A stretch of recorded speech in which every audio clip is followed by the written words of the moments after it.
BraveheartStore.com, and it puts the info. And then vitamin D3 with vitamin K that fuses it together. Super high quality. Winter sun. You don't have sun during the winter.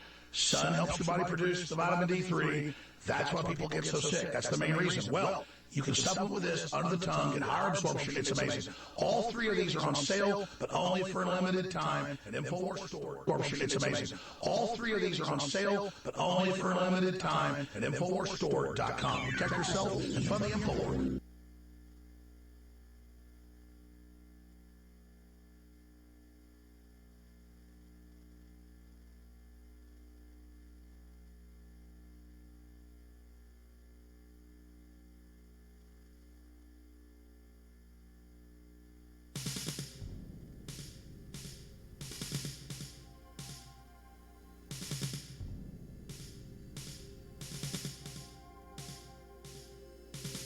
I had a dream the other night that, well, I didn't understand.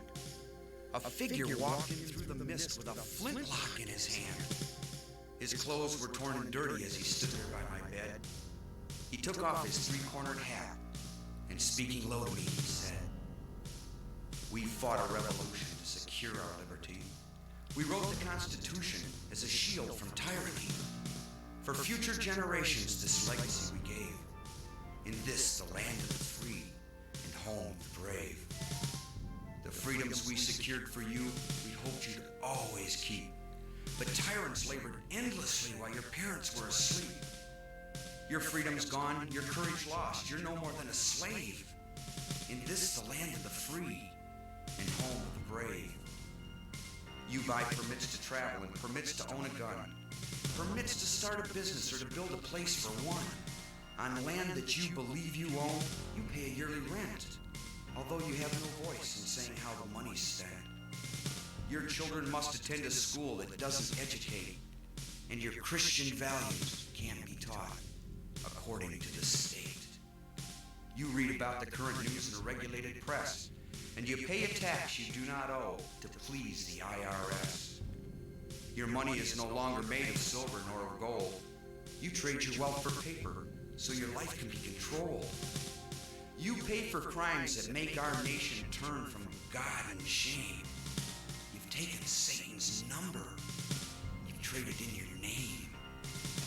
You've given government control to those who do you harm, so they could burn down churches and seize the family farm, and keep our country deep in debt, put men of God in jail, harass your fellow countrymen while corrupted courts prevail. Your public servants don't uphold the solemn oaths they've sworn, and your daughters visit doctors so their children won't be born. Your leaders send artillery and guns to foreign shores and send your sons to slaughter fighting other people's wars. Can you regain the freedoms for which we fought and died? Or don't you have the courage or the faith to stand with pride? And are there no more values for which you'll fight to save? Or do you wish your children to live in fear and be a slave?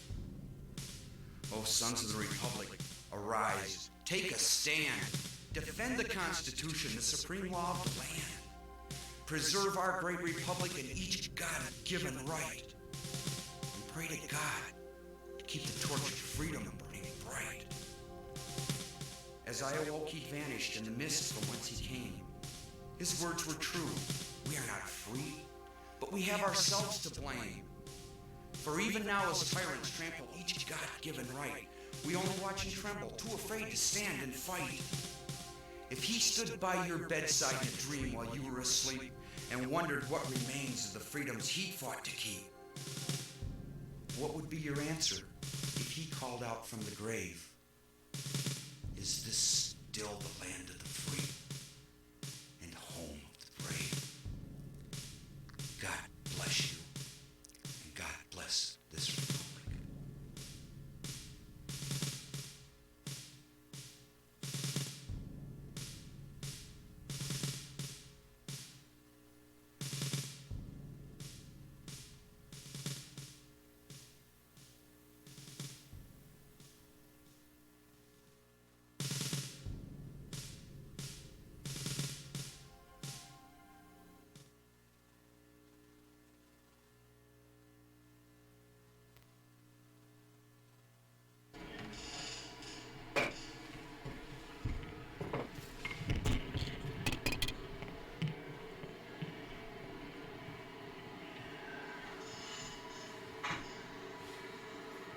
Hello. Somebody's already causing problems. Message is held for review. Oh boy. Okay, kids. That doesn't come up on my phone.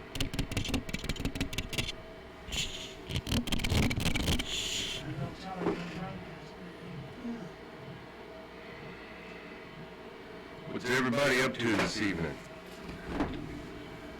Can you hear me, kids? Yeah. For some reason, it don't sound like we're hitting.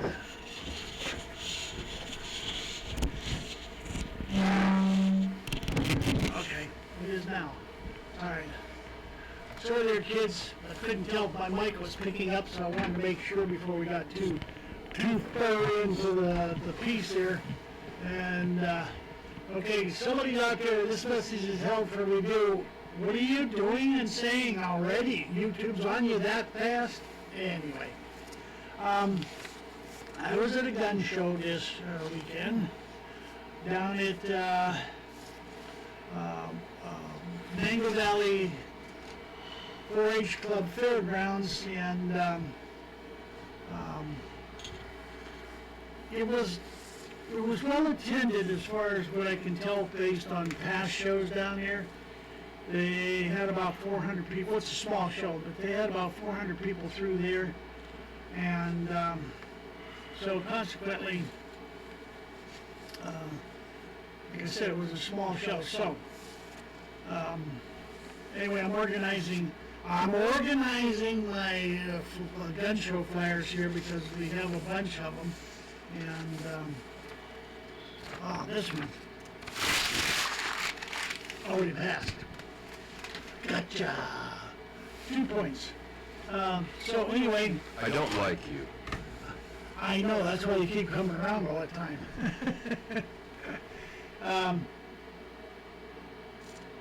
The guys from the Second Amendment Sanctuary State for Pennsylvania were there collecting signatures, and one guy went to his superiors and he said to him, he says, you know, we need to go to the gun shows because that's where masses of like-minded people are. Yes. And you know, and after our show out there at Chapmanville, which had a little over 300, about 325, maybe 350, in attendance, they collected at least 200 signatures, and so they were down there, and so they're going now. So far, there's only one place I know of in town, Meadville, that you can go to sign that if you haven't signed it. I told them there's a couple places where they ought to try to put it to, collect signatures. But Tamarack Armory, as far as I know, is the only place in Meadville right now. And they just moved from Alden Street Extension to the Franklin Pike, where his mother lives. What about ICC?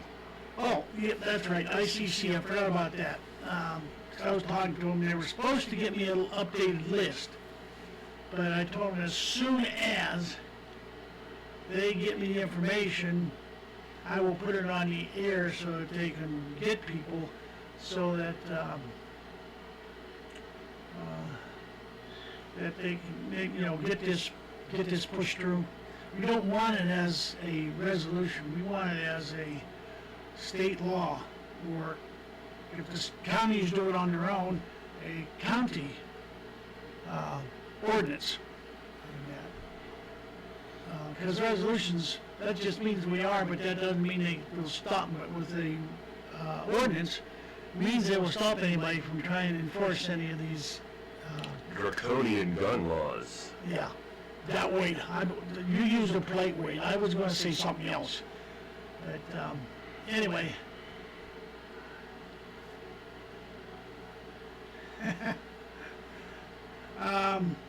Mr. T did not call me today or leave me any messages, so I thought he was going to be here, but apparently something came up that he couldn't, or maybe he called since I came down here, because I came down a half hour before the show to turn the heat on so we won't freeze our, what's off. So I don't know, and I know when I talked to him last week, I think he was out of Facebook jail. He was getting there, yeah. Yeah, so, but that doesn't mean he was. Okay, somebody here, Mixed Nuts. Okay, he's one of the guys from the Second Amendment sanctuary status for Pennsylvania. Double L Arms also has the petitions. Okay, there's two. Double L Arms, Tamarack Army, and ICC Club in Meadville. So if you're a Meadville resident and you're listening, you need to buckle your butt and get down there and get these things signed. And you need to tell your friends. Okay, I was at a gun show and there was a guy, a friend of mine just lives down over, and he's just down over the hill, and he heard about it, but he didn't know where to go to sign. So I told him they were collecting signatures upstairs, and that the Tamarack Armory have it, but okay, Mixed Nuts. This, again, that's the kid down there. Venango County Commissioners came through the gun show. I spoke to them in depth, and from Venango County, and they are ready for the case to be presented to them to pass this. All right. That's good. All right. On a side note, I just got a message from Mr. T. Apparently his exotic dancing class ran over. Oh. His Carhartt thong got stuck, so he probably won't make it. Oh, he won't make it. You hear that? Mr. T's got a problem. His G-string's stuck. Sorry about that, Mr. T. I was hoping you'd be here because I have one story I wanted definitely to have you read and put your personal aspects on it. So, all right, let's see if I got these things going right. This is February. This is the 8th and 9th. So this one is total. Okay. All right. Next weekend, down at Clintonville Fire Hall is their annual President's Day or President's Day weekend gun show. They only have one show a year. I was a bad boy. I forgot to send them a deposit, and I didn't tell them what was going to be on my tables, so I didn't get any. So that's okay. I needed a break after several shows anyway.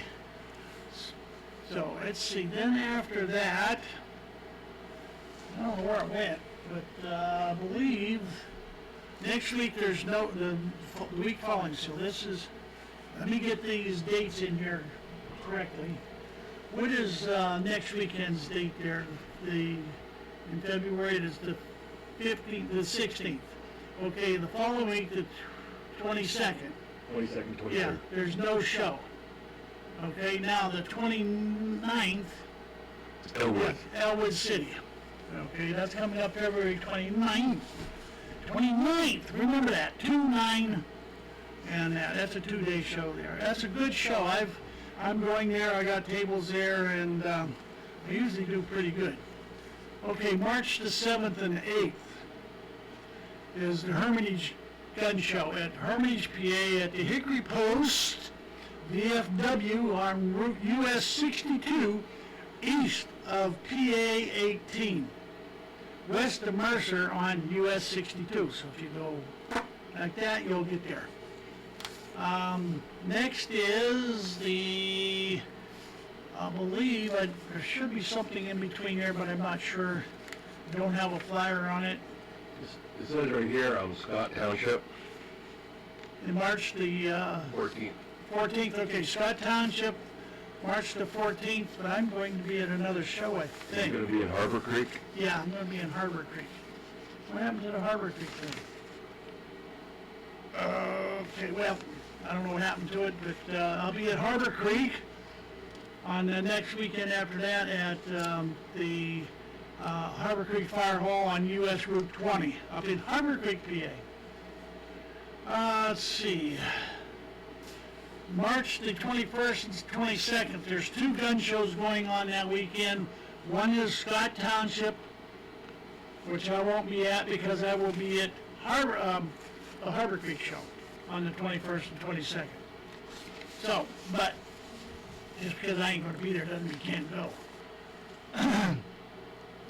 March 28th and 29th is the Hidden Valley Sportsman's Club, and I'll have to check my, I don't have anything else over there, do I? March 28th and 29th? Nope. Okay. We got one down here in April 11th. April 11th? Yep. Where at? Can you read it? No. It looks like Cherry Taco. No. I can't read the writing. Okay, We had that's... this discussion last week. It looks like... Okay, Kathy put that on. April the 18th, the Ashtabula County Fairgrounds. Oh, Rocky Grove is in there somewhere. Rocky Grove is up here on the 14th. Yeah, I skipped that. Yeah, Rocky Grove is up here on the 14th of March. Okay, back to April. I'm hoping I got you thoroughly confused.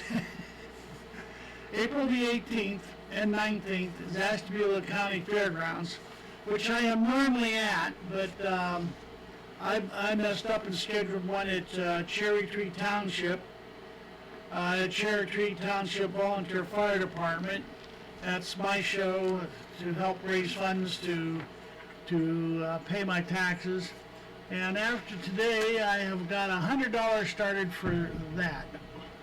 And okay, I did Scott Township already, and that was March the 21st and 22nd. Yes, I did them already. So that's basically it. There's probably some more coming.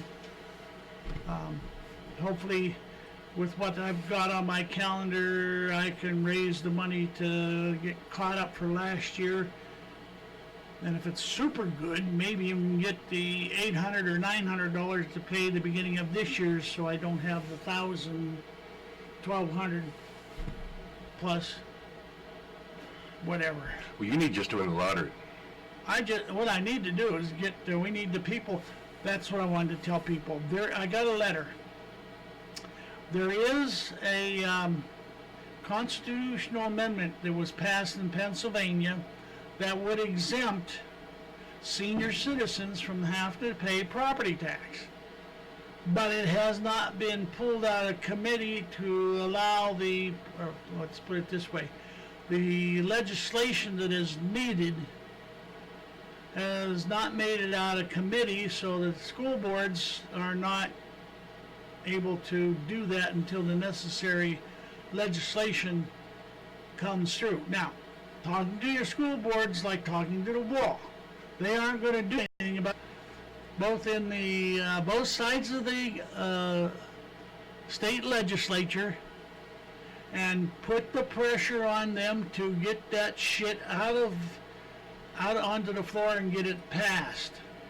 Because there are thousands of senior citizens in the same boat I am that we only don't even get $25,000 a year. And your property tax is about $3,000 a year. Your medical insurance is about $3,000 a year. Your drug bill is about $3,000 a year. What's that leave you? That leaves you about $11,000 to take care of $1,000 insurance on your car and home, if you can get it for $1,000. And it leaves you let's see, $1,500 roughly speaking for utilities if you're on all electric. And then your food bill, your cable, and all that that don't leave you very much. Okay, in my particular case, it leaves me about $120 a month to live on. Okay. I'm not crying the blues, I am crying the blues. I'm not begging, but I am asking for help. And the problem is, what my wife and I make on our Social Security is $150 above the financial aid status for welfare. We do get a whole whopping $16 a month for SNAP, which is supplemental food allotment. So it don't leave us much to come and go on, folks. So if you can help out anything that comes in, I will tell you this, anything that comes in will be put in the fund to go to pay the taxes. And that way I can live a little better, not better, but a little easier, have more money for gasoline so I can continue to do more gun shows. So anyway, that's the gist of what I got for the opening rant and rave and all that. So Scotty, what do you got to say to start with? I don't know. I don't have much of anything to say. Nothing to start with? Nothing really to start with. Yeah. It's been... Oh, here's something to throw out there. If Daryl got you too confused talking about the gun shows, I'm sure if you Google gun shows in my area, it'll probably bring up a comprehensive list and details of as to when, where, what, when, where, how, and why. There are several sites that Gun Show Traders list, or Gun Shows Traders, they have a list, and you can find in your area, not just around us, but in your area, you can find a list of shows. And if you look, you could probably find a show every weekend for next couple, 3 months. Certainly. And but the only problem is I can't do them all because It's not feasible. well, not feasible, and then not I don't have the strength to do them all anymore. Okay, the only thing that I keep active It's your booger hook. is my booger hook. Okay, that's the only thing that's got strength yet. And when it comes to the point where I can't do that with my booger hook, I will take a file and I'll lighten it up a little bit. You can always use your big gnarly toes. Yeah. I've seen them ugly things. Jesus God. The only problem is I probably get some trip fires before I get the toes in there. I know there was not much going on this week other than Trump's State of the Union. State of the Union, Pelosi tearing up the State of the Union, and the massive cluster F out in Iowa with their so-called new counting system for the caucus out there. It seemed kind of funny that the person who come up with that was, a former staffer of Hillary Rodham Clinton. Yeah, gee, what and a Democrat to the boot, you got a Democrat taking over and that, so... Shooting themselves in the foot, pardon. Oh, well, they did that a long time ago, when they wasted all those millions of dollars for trying Trump for impeachment. And I saw on the internet today, and I didn't get a chance to print it out because there again I was at the gun show and I didn't have a lot of time, that the FBI has now come out and admitted that they had several different spies on the Trump election campaign, and they admitted that there was no Russian collusion, that they did admit, not sponsored by him anyway, but they did admit that the Hildebeest had paid for and had this guy that Christopher Steele and that whole dossier. Yeah, the dossier did conspire with him to bring this dossier because they wanted to impeach Trump right from the get-go. They wanted to discredit him and remove him from office before he could take office. Okay? So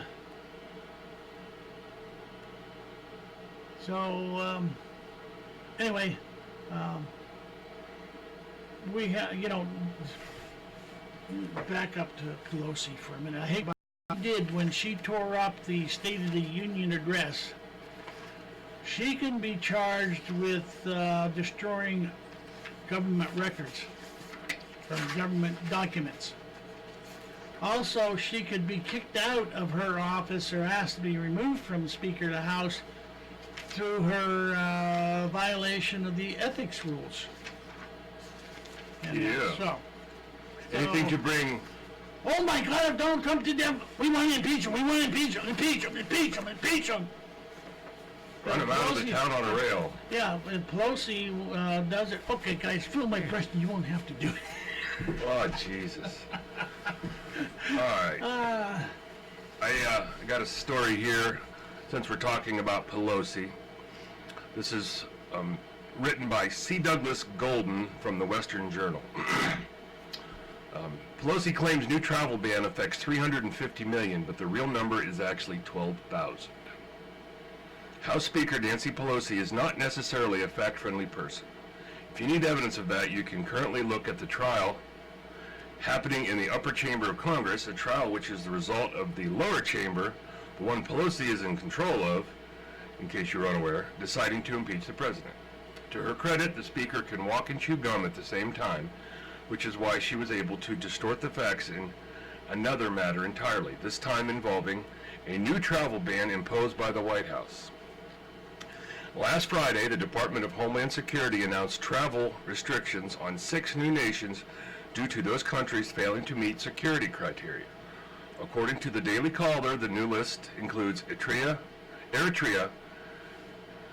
Kyrgyzstan, Myanmar, formerly known as Burma, Nigeria, Sudan, and Tanzania. 7 other countries remain on the list: Iran, Libya, North Korea, Somalia, Syria, Venezuela, and Yemen.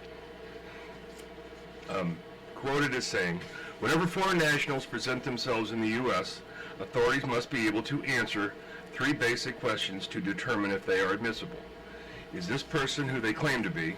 Do they pose a threat to security and public safety? Do they qualify for admission based on the Immigration and Nationality Act? However, the foreign documents presented to U.S. cannot always be verified, a DHS official said. Our ability to trust that document, a foreign national's passport, is dependent on the quality of the process of the foreign government issuing it, security features in that document, and our ability to confirm its identity. Verification can't always be accomplished by a physical examination of a document. People have a way of getting false documents or illegitimately getting documents that have been issued to other people and presenting themselves fraudulently, they added. And I continue. One thing most publications tended to downplay, however, is that this ban, such as it is, doesn't affect everyone in the country.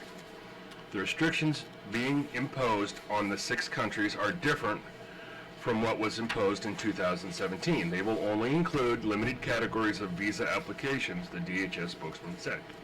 Specifically, entry will be restricted for immigrant visa applicants from Burma, Eritrea, Kyrgyzstan, and Nigeria, whereas Sudan and Tanzania will be limited on to diversity visa applications. Apparently no one told Nancy Pelosi this. The Trump administration's expansion of its outrageous, un-American travel ban threatens our security, our values, and the rule of law.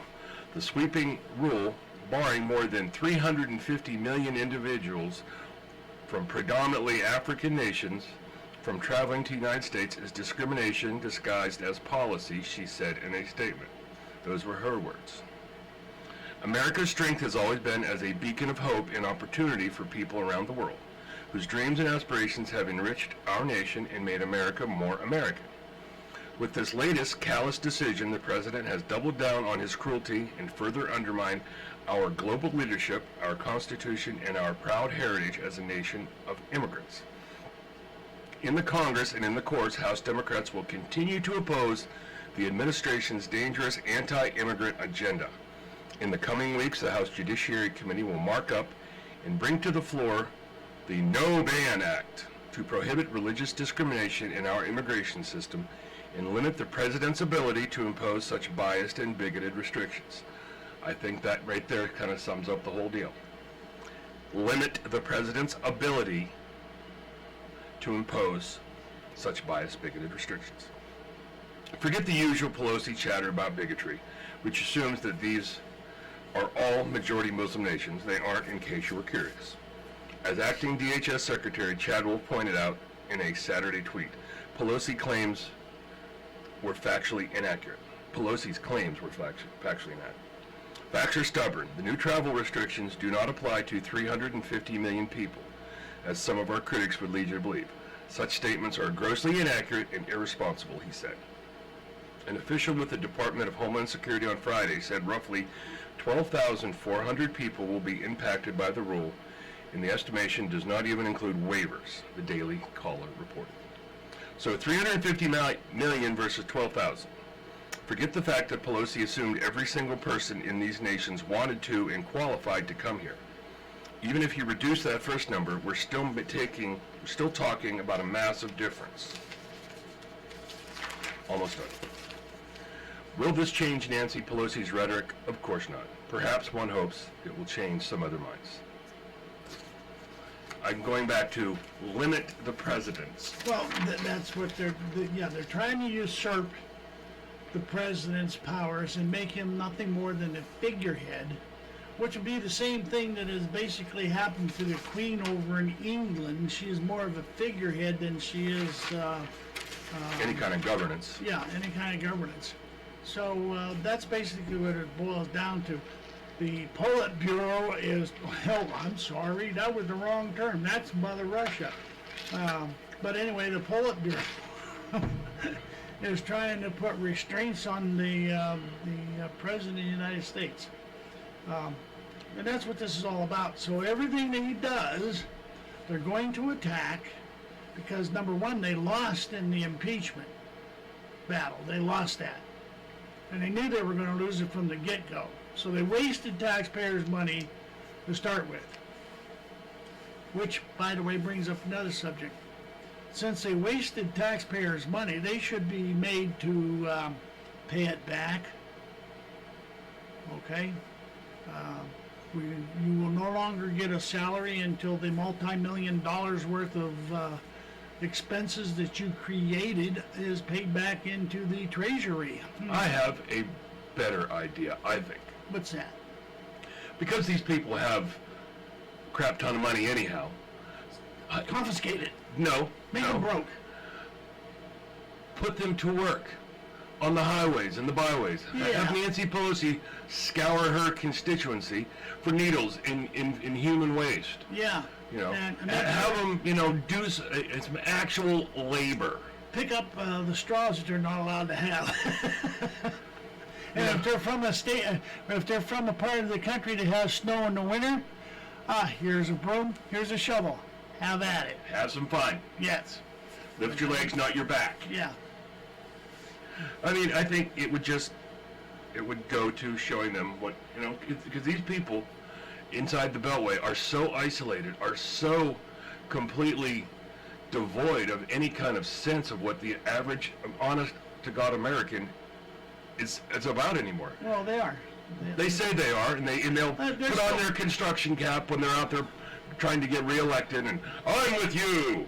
Yeah, I'll go down and go through some of these mills, but by God, don't any of you dirty people touch me while I'm going through. Yeah. I might have to wash my hands and change my clothes after being in there, but don't you touch me. Oh, well. There's a scene in the movie The Campaign. It's a spoof on campaigning, and this one politician, he has the same speech for every group of constituents he goes to visit. You are the backbone of what makes America great. Dishwashers, Latino dishwashers are what make America. Golf course engineers are what makes the backbone, every single one, and you could see just everyone's eyes just. Ugh. Yeah. I'm a domestic engineer. Well, what's that mean? Well, I go around and clean up poopy diapers off my employer's kids, Yeah. Yeah, it's they have gotten so far out of touch with reality when it comes to what's really needed in life to make ends meet. They don't have to go to bed so exhausted at night from working all day and then taking care of your kids at night, then get up and do it all over again. The only time they go to bed exhausted is when they open and run their mouth all day long in Congress. Then that's even if they should show up in Congress. And And yeah, they should be held to the same tasks and same things that we are. They should not have a separate retirement fund. They should pay into Social Security, and they should have to have the same medical benefits that we are and pay for the same premiums to get those benefits as we do. And put them back in touch with the people that they're supposedly representing. And that. I have the same feeling when I hear all these Hollywood elitist types preaching about all their mess. Yeah. You know, what gives you any more insight into what's going on in America or the climate change fiasco? Yeah, go back to reading your scripts. You're living in a fantasy world anyway, so go back to it. Speaking of Hollywood types, this is a little bit far from that, but I see that the Super Bowl halftime show has caused quite a stir. And I don't know if you've seen anything or heard about that, Scotty, to the point where I forget who it is filing a $6.5 million suit against the NFL for allowing that type of show to be put on. The way I see it, I mean, yeah, it was not necessarily family friendly, but if you didn't like it, you could always change channel. Yes, but the fact of the matter is, most people don't realize what's going on until they're halfway through the show, and by that time the kids are already engrossed and try to turn it then. Yeah. This air humping, running out there half naked, and the real snide thing that people may not have caught on to was the kids in cages. Oh yeah.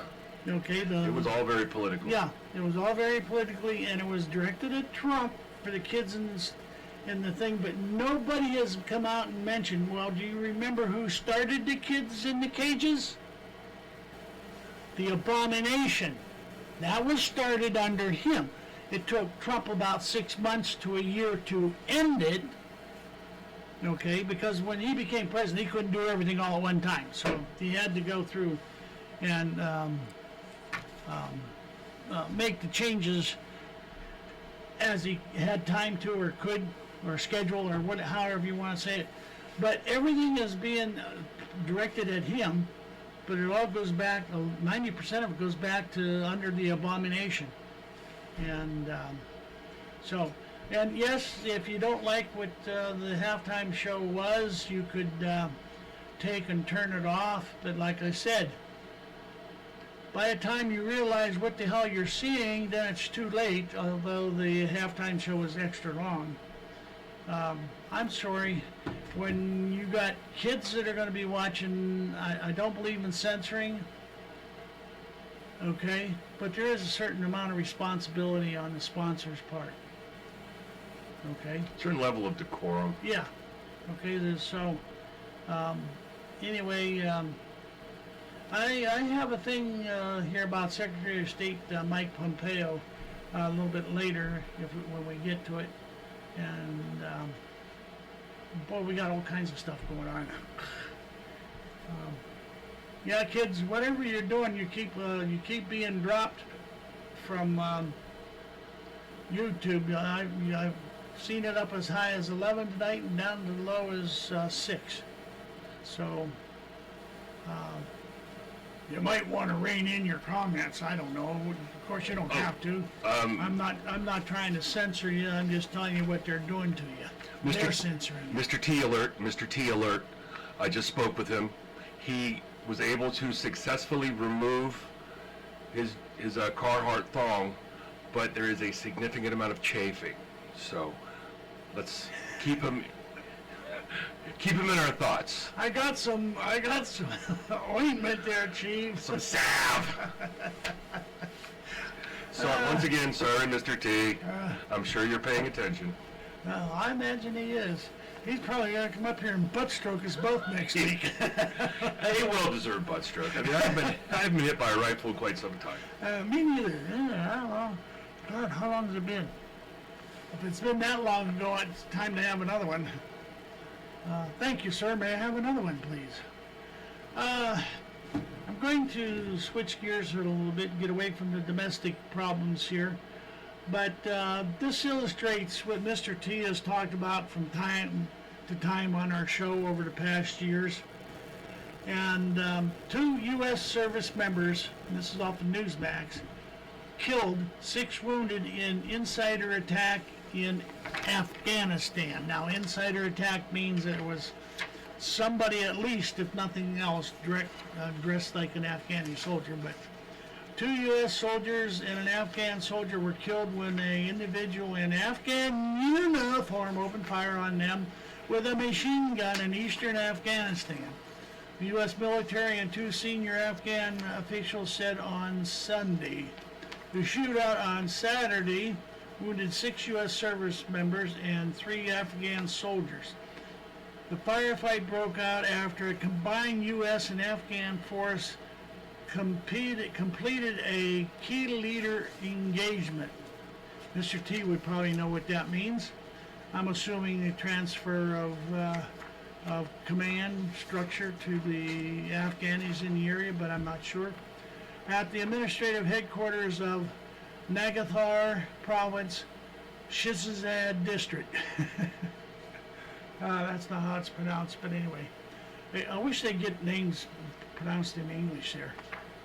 District, a spokesman for U.S. forces in Afghanistan said, current reports indicate an individual in an Afghan uniform opened fire on a combined U.S. and Afghan forces with a machine gun. Colonel Sony Leggetti said the statement. Somebody lacks some writing ability here. We are still collecting information, and the cause for the motive behind the attack is unknown at this time. Yeah.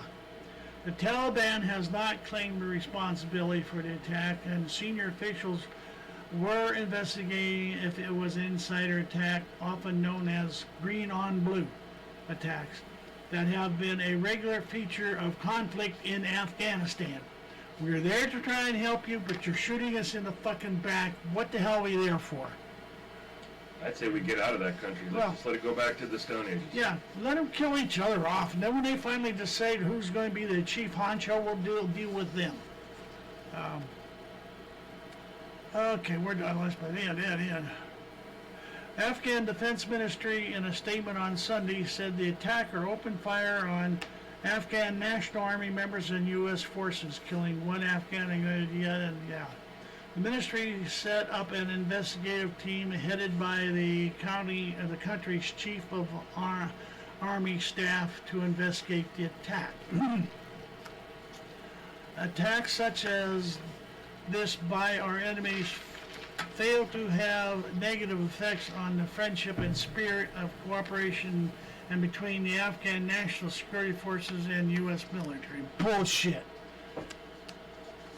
And, okay.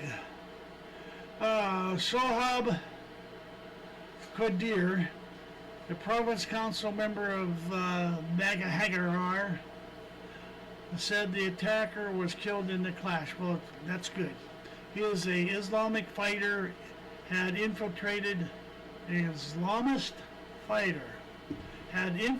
Afghan security forces, enrolled in joint operation, but did not say which group the militant belonged to. Well, if you know if he was an Islamic infiltrator, you know what group he was at. You just don't want to blame him because everybody thinks ISIS is dead. Oh, did I say that? ISIS is dead, so it can't be an ISIS. Remember? So, there have been fewer of these incidents in recent years as Americans have taken more of a supporting role with Afghan forces leading the fight. Yeah, there's less Americans there as we draw down our numbers, so it's not quite a rich target environment. Last year, the top American and NATO commander in Afghanistan, General Austin Miller, survived a shooting by a Taliban infiltrator in an Afghan military uniform. A top Afghan general walking next to him was killed. The latest shooting comes at a delicate time with American and Taliban Must be negotiating. Negotiating for a peace deal. So somebody don't want that to happen, ISIS. I would say probably more the heroin drug lords and opium dealers, Yeah. which they're all handed. Well, they're funding ISIS to cause all of the shit elsewhere. So, but anyway, which shares Nangarhar, which shares a long and porous border with neighboring Pakistan, has long served as a stronghold for Islamic State in Afghanistan. Through the Taliban also controls part of the province. Though the Taliban, about 14,000 U.S. troops are stationed in Afghanistan as part of the U.S. NATO mission to train, assist, and advise the Afghani forces and to carry out counterterrorism operations. Okay, I have an idea what Mr. T would say about that, and I know what I would do. It would be like this: if I was president and had anything to say with the operations of the military, which I believe he should really, since he's commander-in-chief, if there's any major policies that need to be done, should come through him or be approved by him. But if I was our president, I would absolutely segregate all American troops on their own base, all Afghani troops on their own base. And if you cross the green line, okay, we will help you. But if you cross the green line, okay, number one. And number two, I would have a ready reserve force that's following behind, get behind the backs of the Afghanis. And if any one of them makes a threatening move to like want to shoot Americans or Afghan troops in conglomeration, you get them. Shoot first, ask questions later. Maybe our guys will be alive and their guys will be dead. Better solution. I have an idea, not necessarily feasible. You know, none of these are feasible because nobody wants to listen. Anytime any Afghani soldier is in any close proximity to an American soldier, the only weapons he should be allowed to have are Nerf weapons. Nerf balls. And they make some really cool... I was just going to say, they got some really cool Nerf ball guns out there. But at least that would, maybe prevent... I went to set up the Chapmanville Gun Show last Friday. A week ago this Friday. And there was the Nerf ball bullets, or Nerf bullets all over the place. It seems that there's a rather large family that for the holidays comes in and rents the Chapmanville Fire Hall for the day, and they have the kids have a Nerf war. Yeah, and they have a Nerf war. That's exactly it. I mean, we must have found at least a half dozen to a dozen Nerf bullets all over the place, and that. This is Vietnam all over again. Yeah, it's all been Vietnam all over again since Vietnam. And, one more thing to throw out there. I met a guy a few years ago. He had gotten himself into trouble legally, so he wasn't allowed to purchase or own any firearms. And he kind of ran with a rough crowd, so he always figured the police were watching out for him. So what he did, he was a right proper old-fashioned Kentucky redneck. He would get these super cool Nerf guns, and he'd take them apart, and he'd like modify them to make them like shoot a lot harder. Then he took those little soft pellets, and he'd like dip the ends in super glue and mount like tacks on them. So that's how he protected his house. Yep. yeah, He's like, I ain't gonna kill you, but I'll hurt you like a son bitch. Yeah.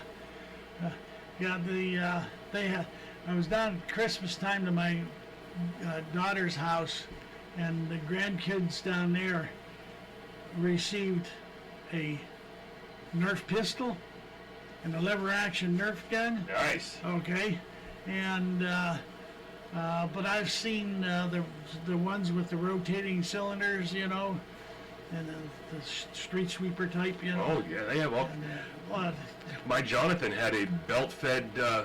It was like it looked like it had the two, and it oscillated, and it took forever to load up the belt, but cats played hell. yeah. Cannabis says, how about getting the hell out of there? You're right, Cannabis. That's what we need to do. But if we did that, then everybody would say, oh my God, we're going into isolationism. Maybe it's a form of isolationism if you want to stretch it that way. I call it protecting our ass without being over there having it exposed in the sand like an ostrich. Yep. Okay. Bring our troops home. Let them fight it out among themselves. They've been doing it for 3,000-4,000 years, or whenever they were, whatever. Okay. So my point is, I got something flashed up here. We need to turn it off. Close that one. Well, it goes back to what we were saying before the show started. It's the problem they have. It's a very tribal society. In one tribe hates another tribe, but they hate another tribe even more.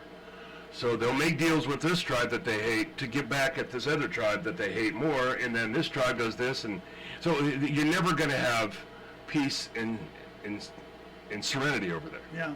My enemy is my friend when it comes to fighting one of my other enemies. Jack, yeah, I mean, the Russians gave up on it. We should have learned from them. But we didn't do it. The Russians did it and failed, but we didn't do it. If we did it, we will do it right. Okay, how long we been there now? Going on 20 years? Yep. Okay. The Russians got smart after 10 and pulled out.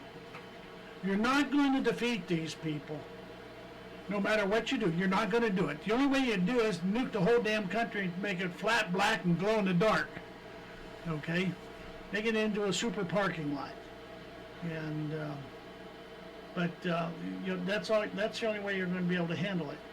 And, I don't know. We got these politicians out there that got their head up Ford leader's ass so far that if they ever farted, they would screech across the wall and hit the screech across the porch and hit the wall on the other side, and that.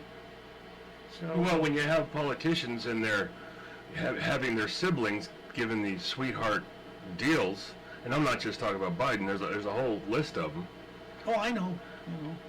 Of course they want to stay involved in all these other, and then the Bushes and their fingers in the oil business, and it just goes back.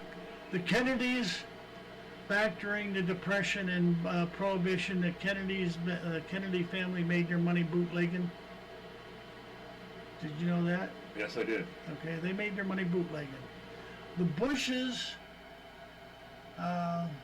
Pappy Bush was heavily invested in German industry.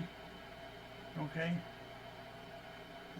Then his son was flying planes to blow up the Japanese, but his dad had holdings in Germany. And then you come along and you have the Clintonistas who were heavy into drugs, okay, and prostitution.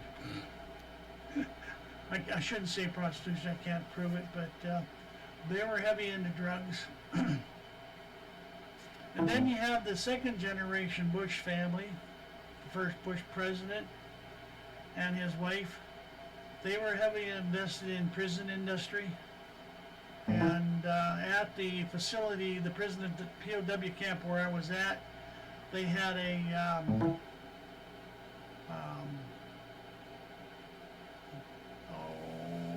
they had the rights to the commissary. Okay, so now the prisoners got 17 cents an hour for working in the factory, making shirts for the military. That shirt at that time was being sold to the military for $35 a piece. Okay, these guys are making for 17 cents an hour. Then they would go to the commissary, and I would spend that 17 cents an hour to buy the little different types of food bits that you could get, you know. And but it was not at a discount price. And well, how do I know? Well, because I didn't work in the factory because of my heart. I didn't work anywhere because of my heart. And because I also had the pacemaker defibrillator, so I couldn't be down in the kitchen working near all the microwaves and stuff. And so my wife managed to scrape up $120 a month for me to be able to phone call her and buy little something at the commissary to be able to eat, because I know this is getting to stretch off a little bit, but bear with me, folks, and then we're going to have to take a break. This is the honest to God's truth.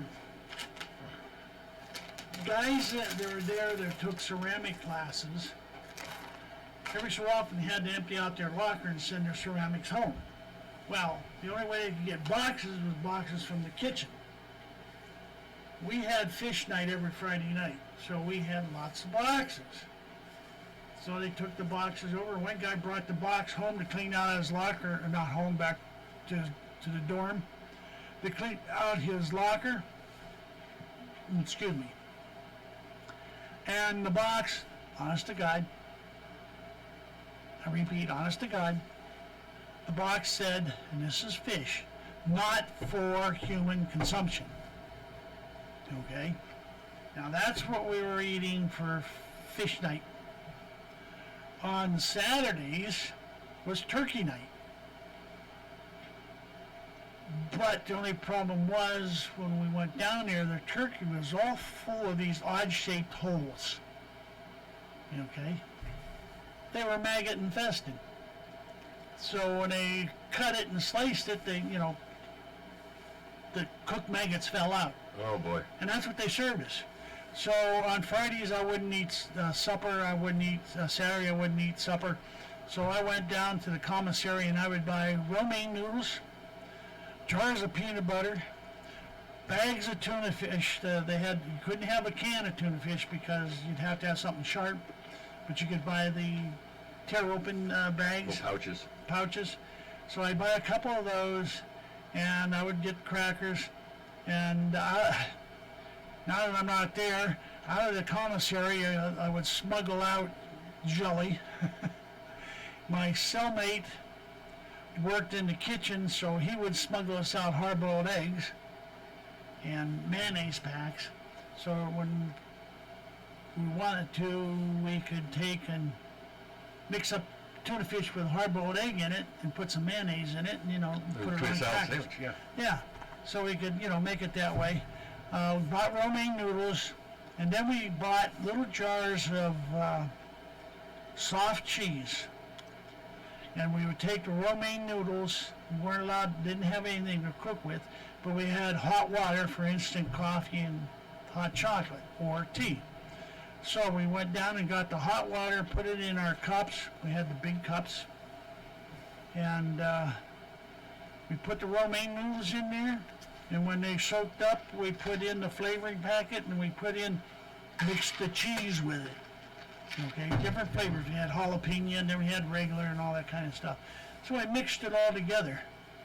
And there again, it made for a tasty meal. You were able to live and survive on it. But their food lacks a lot to be desired. Now, I will say this, on holidays, they had a tremendous feed. Okay? You got a whole half a chicken, you got 2 hot dogs, you got 2 hamburgers, and French fries and a salad. And then, but I quit eating the salad because every time I went to the salad bar to get some salad, I would find bugs in my lettuce. Oh, yeah. Okay. Of course, that's fresh meat. You can't get any fresher than that. But, but they would give us that. And then that was what we had to eat for lunch. Then they gave us a hoagie sandwich to take back to our dorm with a couple cans of pop. Okay? That way they didn't have to cook the evening, then kids, I mean, they fed us good on holidays. But in the meantime, you starved your fucking ass to death if you didn't want to get sick eating the rotten food. Well, at that point, oh my gosh, I'm sorry, kids, it's 7 o'clock. We're going to take a minute. I didn't get a chance to set up any music, so we will see you in about 5.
Sorry, folks, for the delay. We were chatting about Yeah, dog anus. yeah, I was reminding him of some of the other things that we did to make ends meet and that. Because I didn't work, I was down in the yard all the time, and I learned how to play bocce, and by the time I got ready to leave, I beat the champion and was the champion then till and that. And everybody wanted me on their team when it came to having their tournaments. Well, we want the Civics team. Well, you're a two-man team, right? So this one guy wanted to be on my team, and I wouldn't accept him, so he got pissed off at me. But that's a whole other story. But we played when we had the tournaments. We played for Stamps. Stamps was cash there.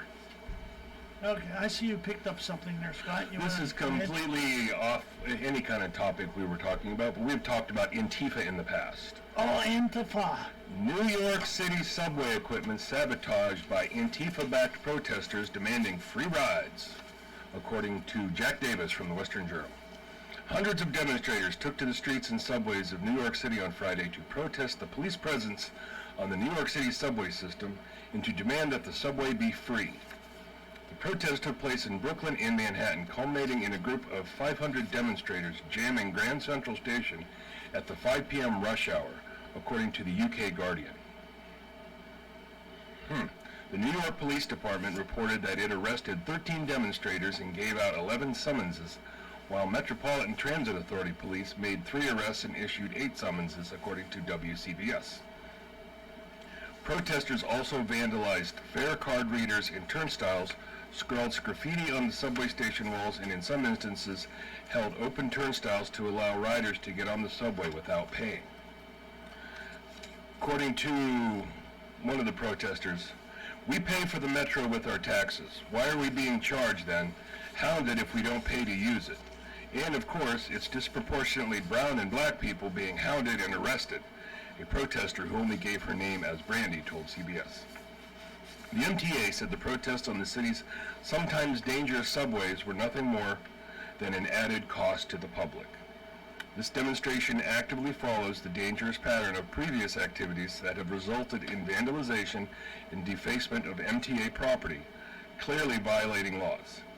Those actions divert valuable time, money, and resources away from investments in transit services that get New Yorkers to their jobs, schools, doctors, and other places they need to go, said MTA Chief Security Officer Patrick Warren, according to The Guardian.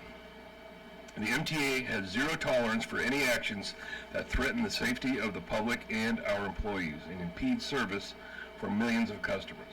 We are monitoring conditions as we cooperate with the NYPD and MTA PD to maintain service while ensuring everybody's safety. The protest was orchestrated by protesters who opposed the current $2.75 fare and the increase in police announced after a spike in crime on the subways. According to Fox News, the protests were announced by an Antifa-backed social media account on Tuesday. "The streets are ours, the trains are ours, the walls are ours. This moment is ours," the group Decolonize This Place posted. There's so much in the budget that can cover free transportation instead of more police. I don't understand why it's going that way instead of the other way, protester Sidney Daniels told CBS. Some commuters were not sympathetic. "I think it's absurd. Things aren't free. Things cost money." The New York Post quoted what it said was a Westchester-bound traveler as saying, "Asking for free stuff, it's like they're 12-year-olds. They're acting like children." A video of the events was shared on Twitter. In an editorial on the protest, the New York Post showed little tolerance for the demonstrators. "This isn't protest, it's vandalism at the public's expense, and efforts to block subway entrances and otherwise disrupt services aren't much better. And for what? The group's goals are no cops in the MTA, free transit, and no harassment. These aren't radicals, they're children of whatever age acting out," the Post wrote. "We hope subway cameras capture enough evidence to lead to arrests and real punishment. Someone needs to force these infants to grow up," it wrote. Just more me, free, me. I didn't pull the story up because it had a lot of video, and it makes it hard to show video. It's hard to print video. Yeah, it's hard to print video. There was an Antifa member who confronted a congressional candidate from one of the states out in the Midwest. I'm not sure exactly where, but he threatened to kill the candidate. Well, he didn't actually threaten to kill him. He said, "I'd like to see you dead. I'd like to see somebody bash your head in and kill you." And the candidate got right in his face. He says, "If you think you're man enough to do it, bring it on. Otherwise, get the hell out of my way." So, right now, Antifa is a bunch of spoiled brats running around, mouthing off, have no balls or backbone. I imagine someday they will probably try to prove their manhood, but they aren't going to do it through mouth. So when they finally figure that out, they're going to have to start taking action. This demonstration is the beginning of the sign of that. When you take and occupy someplace and you start demanding free stuff, here, how about a free fist up your ass? Okay. Well, that was just rude. I'm a rude person at times. I like being rude. Rude is nice. Rude is not nice. Speaking of protest, part of the headline got cut off, but a college professor puts environmental students in their place, offers to shut off their heat. This is out of WorldNet Daily. For some reason, the top part of that got cut off. I have no idea why. It was very simple to call for massive changes when you have no idea how those changes will affect you, or when you will believe they won't. The lesson was learned by a group of college students at the University of Oxford St. John's College, who were occupying the institution in protest over the so-called climate crisis when they sent a letter to one of the school's professors. The professor, Andrew Parker, who also is involved in university finances, received a letter in which the students requested a meeting. Among their demands was that the school divest themselves of investment in fossil fuels, which Parker had a fantastic response. "I'm not able to arrange any divestment at short notice," he said in the letter to the students. The Times News of London reported Friday, "But I can arrange for gas central heating in college to be switched off with immediate effect," Parker said. "Please let me know if you support this proposal." Marvelous. But wouldn't you know, one student didn't like that idea very much. In fact, he wrote back chastising the professor for trivializing their request. "You are right that I am being provocative, but I am provoking some clear thinking, I hope," Parker said in response. "It's all too easy to request others to do things that carry out no personal cost to yourself. The question is whether you and others are prepared to make personal sacrifices to achieve the goals of environmental improvement, which I support as a goal." Spot on. It is so easy to make demands when the consequences for your demands do not directly affect you.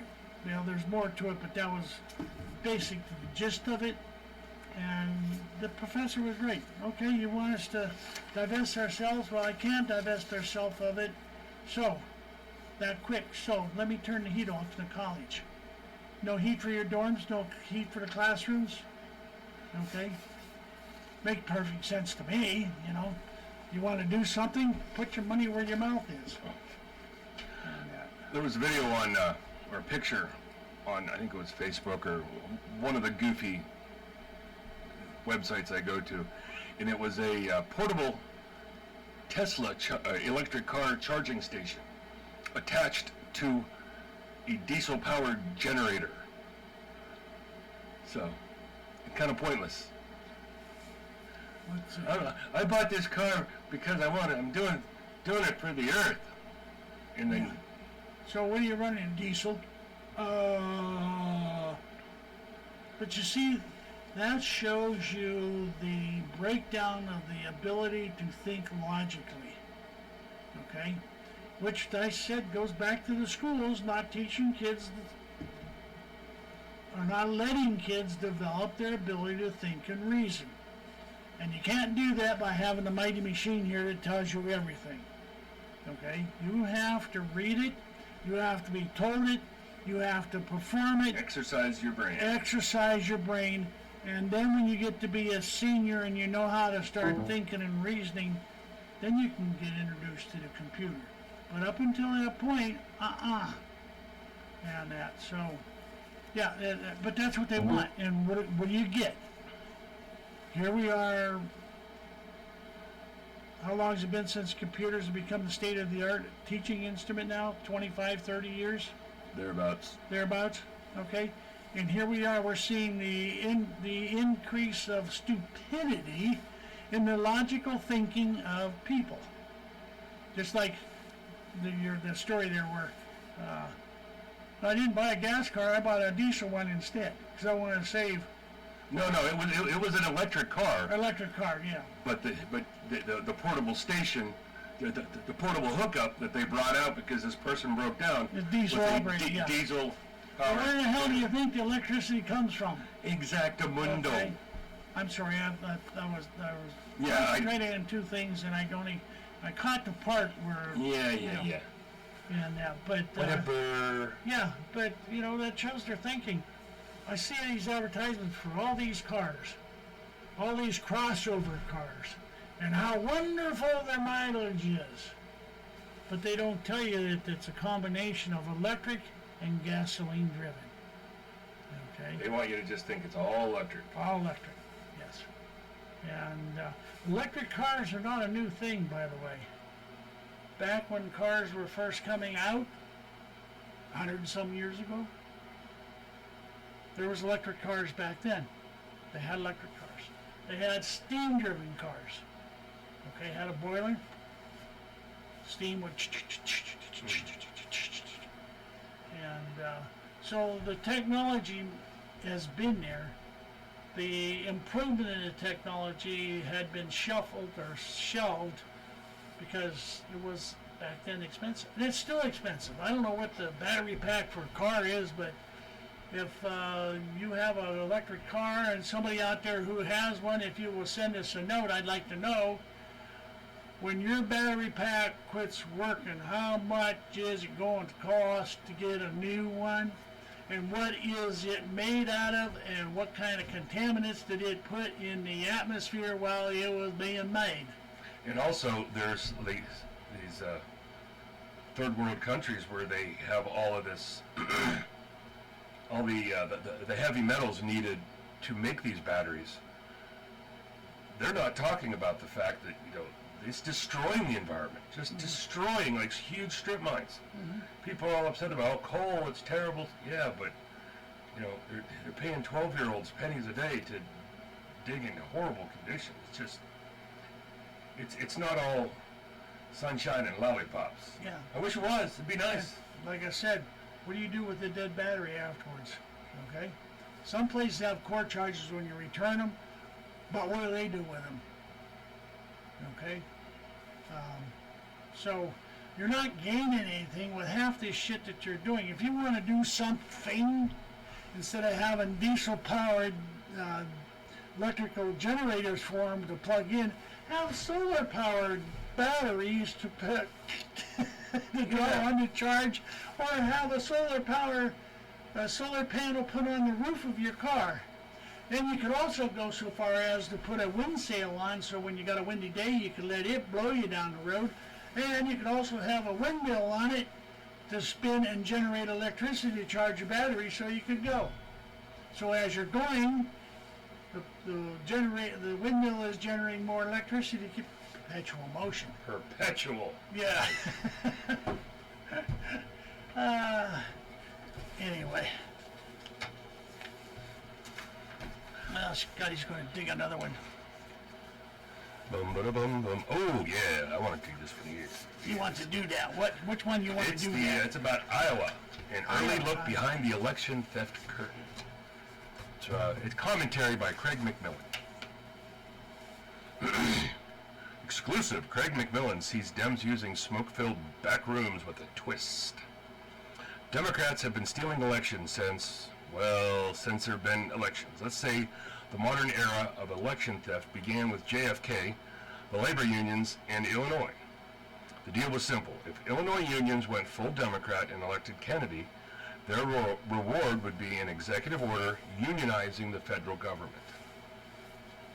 In the early days, Democrats had to work hard to steal elections, heal the sick in nursing homes, raise the dead in cemeteries, and find kindred spirits working in state and local elections offices who would overlook Democratic registration irregularities.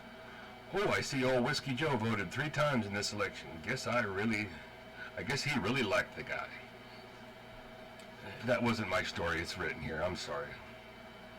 As recent elections in Florida have shown, Democrat election officials are more likely to carry out the dirty work themselves today. Voting periods are commonly extended until enough Democratic ballots are found in vehicle trunks and polling closets to elect the anointed candidate. Speaking of anointed, we come to Iowa, the caucuses, and a twofer wrinkle. Before you can steal the general election, you have to make sure you are running the correct candidate. That means you have to steal the primary election first. In other words, if it is not your candidate who is running, why waste your time, energy, and money electing him or her? There is going to be nothing in it for you. Once the candidate the party elite support has won the Democratic primary election, big money, big media, and big tech will come out of the shadows. Why? Because there is money to be made. Democrats and Republicans think differently about making money. Republicans still think in terms of starting a business that provides a product or service to customers who then pay the company. Democrats think about getting more taxpayer dollars allocated to their pet grievance causes, which then spread the money around through kickbacks, consultants, nonprofits, and United Nations NGOs. In a very real sense, Democrats simply take their money away from the victims who elected them and the rest of us. When the Iowa results first became muddled, I thought it was typical Democratic incompetence. Hire who you know versus hire what they know. Both The Guardian and Vice wrote about it. After this NBC report, I think we got an early look behind the election theft curtain. Since the caucus doors are locked once the process begins, how can the initial voting numbers be different than the final voting numbers? Was the clunky app simply an exercise for the party to jiggle the votes to push the correct candidate to the top of the list? Why wouldn't the party let the Department of Homeland Security review the app for security purposes before it was used? Did some people who did some things know what would be found in a security review? I hope I'm wrong about this, and the tech-bashing Guardian article is correct, but I wonder, have we just witnessed a return to smoke-filled back rooms under the smiley face of big tech? I mean, when the servers were a problem under the whole Hillary Clinton investigation, the FBI and other law enforcement agencies offered to send in their people to do security scans, and they were turned away. They were told no. It's because they didn't want them to find out They didn't want them to find out what dirt was there. Yeah, it's set up to steal the election for whoever the person that's overseeing it wants it to be. Okay. I still say the only fair way to handle an election is get rid of all the electronic bullshit, and you have a paper ballot with carbon. 2 pieces. The list of their names on there, you go down and you pick who you want. You turn in the one, you keep the other. That way if there's any questions, you can always go, well here, I'll make a copy of the one that I got. You know, you can't have the original. Okay? keep a paper copy. It makes it harder to steal a vote that way, because then if they have any questions about the outcome, they can say, well, we got to have a recount, which they all do. Every election has a recount. The people then bring it to be a two-step thing. People would bring their ballots in and present them to the recount person, and he would mark it on his tally sheet and give them back his. It makes it a little more demanding of you as a citizen by having to come in for these recounts with your ballot, but it'll help cut down on the amount of cheating. Yeah, it's there's some shady stuff going on, and I'm still kind of at odds. It seems that the people, the powers that be, want Biden, but he's slipping. I mean, he doesn't have the mental capacity to handle this. No, he's. But is that what they want? Do they want to get that person in there? And who are they going to shove as his running mate? He would be the communist figurehead for the Politburo. And do they expect him not to make it? And whoever they make their... Well, with his age, they could give him, what is that? Somebody could give him a shot of this poison that Karari makes you look like he had a heart attack. Oh, yeah. It just, I don't understand why he is wanted, when there seems to be other people out there that could be better candidates, unless there is a nefarious outcome that they're trying to get. And do any of these people have the wherewithal to beat Trump now? I just don't know. His running mate would probably be Hillary or Michelle. Or Michael. I mean Michelle. That's from Mixed Nuts. Anyway, I got this one, and I pulled this one up tonight off of Newsmax because it's something I've been suspecting, but I hadn't had anything to base my suspicions on. Do tell, sir. Do tell. Yes. Pompeo warns U.S. governors China is monitoring you.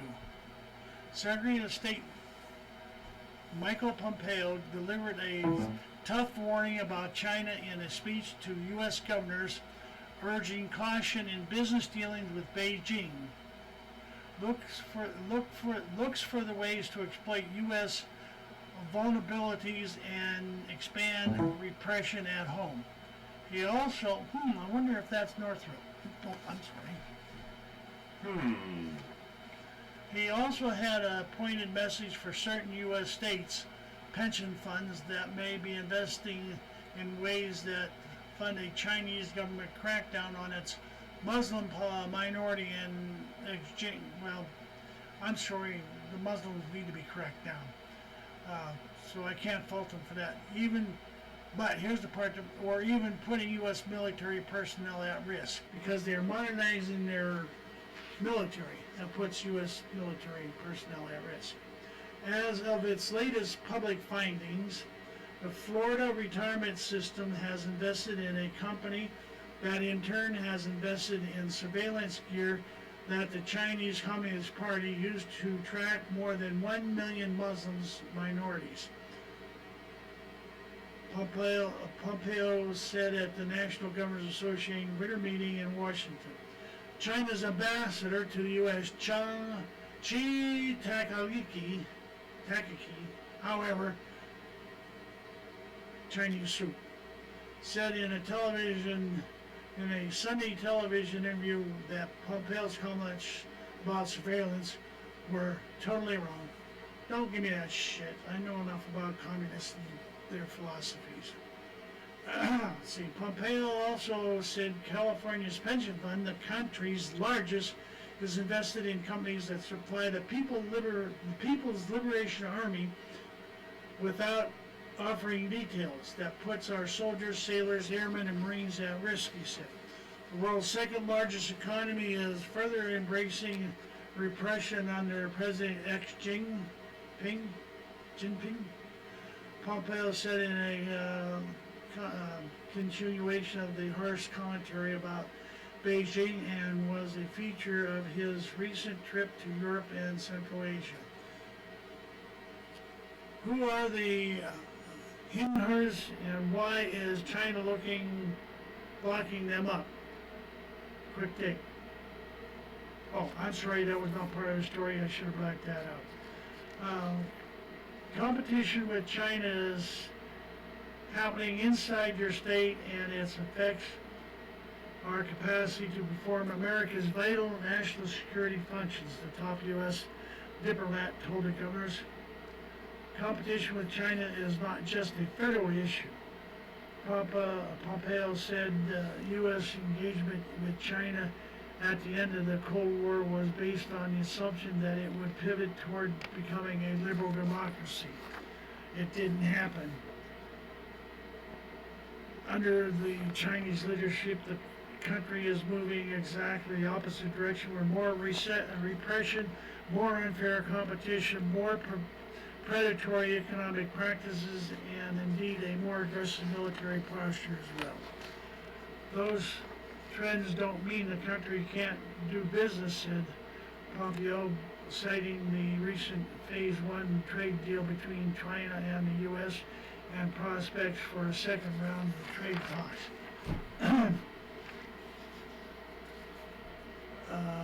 China officials in the past have pushed back aggressively against U.S. criticism. And I always believe the real foundation of China-U.S. relationship is the friendship and mutual understanding between our peoples. Ambassador Chu said on Face the Nation, referring to the surveillance of Muslim referenced by Pell, Chu said the core issue is how to combat terrorism. Well, I can understand where they're coming from on that, because we're seeing it here in our own country. Pompeo also said Chinese government aims to exploit U.S. freedoms to gain advantage at the federal and state and local levels. Okay. So, there are some governors, that's about the end of it, there's a little bit more, but there are some governors in the United States that are leaning heavily towards communist philosophy, and the most recent notable one is the one who has created the situation down in Virginia. And don't let anybody fool you. Don't let anybody tell you that it isn't happening. Your communism is trying to take hold of the U.S. And one of the ways to do it, they may not get it on a national level, but if they can influence the governors of the individual states and take them one by one, well, let's see. We have the communist state of New York, Californicators, Massachusetts, New Jersey, and now Virginia, Maryland. You can see how the progression is going. So you better wake up. And Bloomberg with his billions and billions of dollars that he doesn't know what to do with, is trying to buy the congressional seats and governorships in order to finish propelling us over into that philosophy.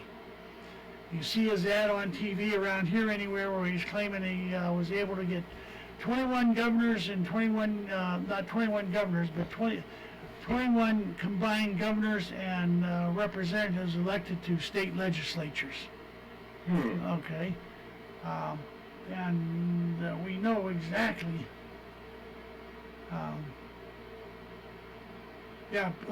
Wolf is trying that here, but fortunately, we still have control of one of the houses.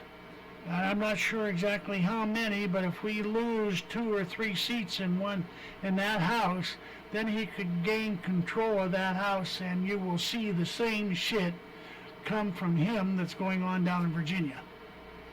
It's time, folks, to take inventory and get your final preparations made,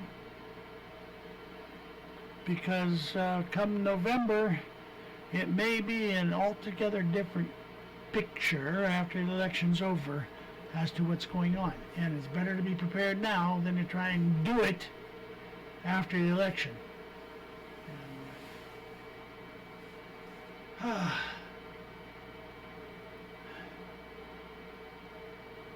We're up to 2 seats in the House, yeah. Okay. So all he has to do is get 3 seats. Get 3 seats in the House, and then he'll have control of both of them. Oh boy. Yeah. So.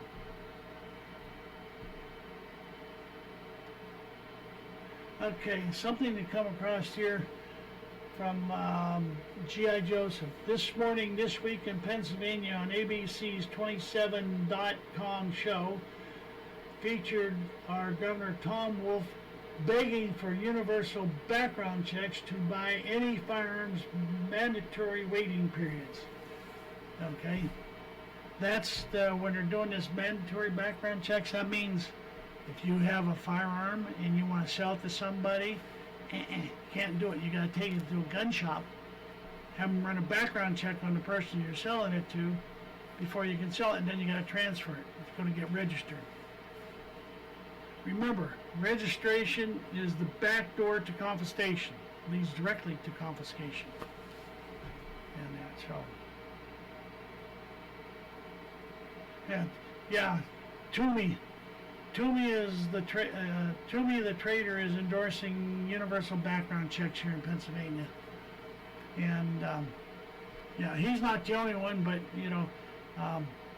as I said earlier, looks like Venangle's waiting for the petitions to come in to pass the Second Amendment sanctuary. County. Yeah. Here's an idea, going with the whole universal background check. Everyone should just go and get a concealed carry permit. And if I want to sell a gun to Joe Smith, him and I both, we go to the sheriff's office, we go to the local gun shop, we both hold up our cards. The guy gives a wink and a nod, and we do our business in the parking lot. Everyone's, if you have that concealed carry permit, you've had a background check, correct? Well, yeah, you've had a background check because you had to have a pretty good one in order to get the carry permit. But you're right. That would be one way to handle it. But I know that's oversimplification. yeah, it's oversimplification. But like you said, registration is. But what I do with my personal property is none of the business of the government. Okay? If you try and sell your car, you have to take a dealership or you have to come up with the title. So the government has got their fingers in that. If you want to sell your house, you have to come up with a deed to sell your house. So the government's got their fingers in that. Okay? So what doesn't the government have its fingers in? To a certain point, they do have their fingers into the gun business, but they don't have the fingers into private collections being transferred to, and this would include giving it to your son or your children, by the way. Oh boy. Okay? If they put this mandatory background check in, then you will not be able to give your son your gun collection when you die. You will not be able to give your son your gun collection when you're alive if you want to get rid of it. You have to take it all down, and there's going to be a fee. Fees, that's it right there. There's what they're after. They're after that fee, that money. So, that may be oversimplifying things, but sometimes you have to just keep it simple, stupid. Yep. Yeah, you're right, Jack. Last count, there is over 422 million guns in the country, almost 423 millions of guns in this country, and I have a feeling that that's the ones they know about. Okay? They don't know about all those generations of guns before that. They may not be up to snuff with the modern day weaponry, but I'll tell you what, when it comes to knockdown power, hitting power, I don't want to get hit by them sons of bitches because they will put mighty big holes in you. And so. Just think of the old trapdoor 4570, Well, yeah. crunched on a cracker. Yeah, there's oh, what is it that I wanted to, what I'm trying to say? We were at the gun show today, we were talking about that. About the 4570. I said if you had to adopt only one cartridge to take care of everything, I said the 4570 would be the ideal cartridge because you can get 300 grain bullets, you can get loads for 270 grain bullets, and you can get loads for the big old whopper of 405 grain bullets. And I'm not thinking for I can't say for sure, but I think I saw somewhere where they have a 500 grain lead bullet. 500 grain. Yeah. Christ. I may be wrong, but it seems to me that I was reading it somewhere. That's a chunk of lead about the size of my little finger. Yeah. Jesus. 500 grains of lead. Well, they'll counterbalance it out. If you survive, they'll give you 500 grains of silver on the other side for a Purple Heart. Yeah, no kidding. So, well, we got about 45 minutes to go. My voice is failing. You want to talk about the Trump and his the wall? All right, I will. He's cut the estimated cost that he wants this year. All right. Let's. According to Newsmax, Trump to make lower $2 billion spending request for border wall. President Donald Trump will request $2 billion in new funding for border wall construction in his 2021 budget, substantially less than he sought last year, according to senior administration officials. The lower request, due to be unveiled on Monday, shows that the administration needs fewer new resources to build the wall along the U.S.-Mexico border after it shifted resources to the construction project from the U.S. military. The sum was first reported by the Wall Street Journal. A year ago, the Trump administration asked Congress to provide $5 billion for the wall, on top of $3.6 billion to replenish funding the administration had taken from military construction projects. At a re-election campaign event on January 30th, Republican Trump renewed his promise of the 2016 campaign to make Mexico pay for the wall, part of his immigration policy to reduce the number of people entering the United States. Illegal aliens from Mexico are going to pay for the wall through remittance 100%, Trump said. The White House on Monday will also propose a big jump in U.S. government spending on artificial intelligence and quantum information sciences research and development in its 2021 budget proposal. The Trump administration wants Congress to double spending on AI R&D funding from $973 million to nearly $2 billion by 2022, and to double spending on quantum information sciences spending to $860 million within 2 years. Oh, I guess that's it. Yeah, that was off of Newsmax. That was off Yeah. of Newsmax. That was probably just. I thought I had 3 pages there, and I picked up 2 stories. That's all right. Something that somebody brought up, I was hearing that today at the gun show, that it seems now England is going, I think it's England, is now going to pressure the people to turn in their knives and only be allowed one knife for family to cook with. Oh, Jesus. Yeah. Why does that goddamn thing keep coming up here, autoplay? Maybe it's because I'm plugged in. Yep, they went off. Okay, that's all right. I was wondering why it kept coming up and I kept turning it off. I'm sorry, Scott. That's, learn something new every day. Yeah, and I heard that there's, gosh, kids out there paying attention. There was one country that had already gone, that has already started to confiscate extra knives, and the family is only allowed one sharp knife for family for cooking, meal preparation. Cut your turkey with, or your ham, red, whatever. So if any of you know which country that is, why, yeah, go ahead and send it in. But I believe, here from Jack, he says, yeah, GI like England, to turn in your knives. Trying to go get groceries. Wow, this late at night, Jack, I would have had mine already by now because I've been hitting it up. Okay, Jack, bye. See you later. See you next week. Lord willing, the creeks don't rise. And maybe I won't be so tired because I don't have a show. So, yeah, on that story with the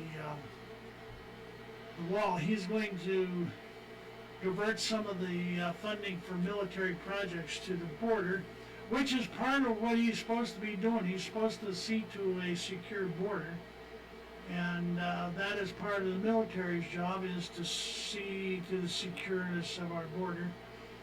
And if Mexico would be doing its job and stopping the illegals from coming across on their side, why, we wouldn't have to be doing this. We cannot be the breadbasket for the world.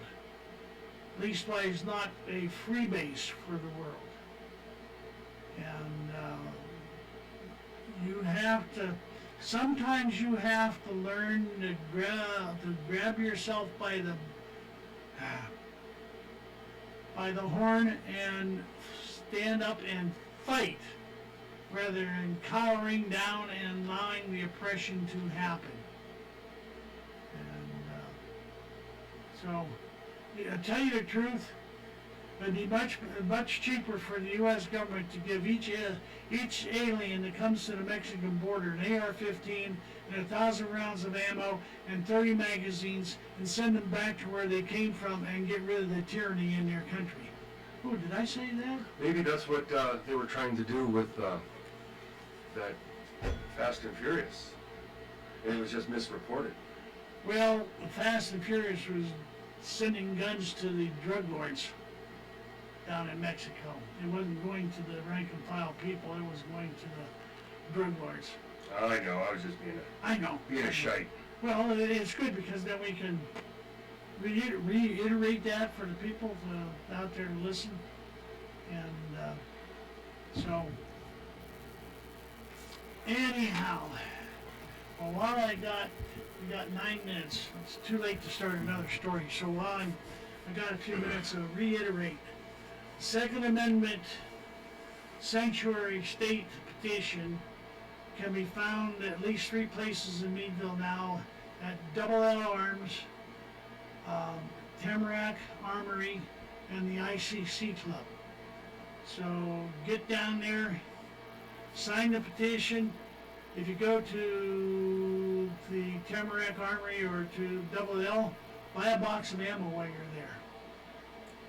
And because you Support just local businesses. well, that, and you just might need it, because if things break loose,